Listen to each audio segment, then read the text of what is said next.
अगर ऊपर वाले को खोज रहे हो, भगवान को ढूंढ रहे हो, तो ये छोटा सा वीडियो आपके लिए।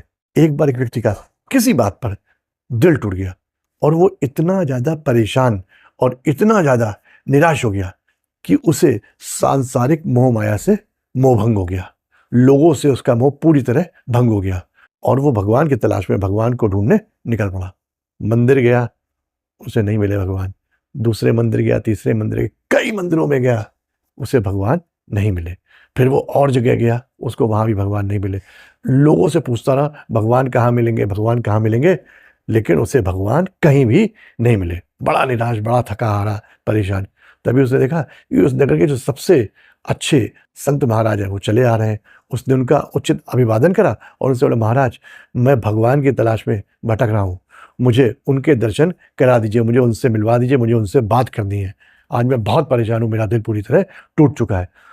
तब संत महाराज ने उस व्यक्ति से कहा, बेटा भगवान इतनी आसानी से थोड़े मिलते हैं। तब वो व्यक्ति बोला, कुछ भी हो महाराज, मुझे भगवान को पाना ही है, उनके दर्शन करने ही है। और वो किसी भी स्थिति में मानने को तैयार नहीं था कि भगवान मुझे नहीं मिलेंगे। तब संत महाराज ने उससे कहा, अच्छा ऐसा करो, आज तो जब नगर में घूमना तो ये देखना कि ऐसा व्यक्ति कोई तुम्हें दिख जाए जिसका सिर्फ गर्दन के नीचे का हिस्सा दिखता हो, सर दिखता ही ना हो, तो उस व्यक्ति को तुम कस के पकड़ लेना और समझ लेना कि उसी में तुम्हारे भगवान तुम्हें दिख जाएंगे।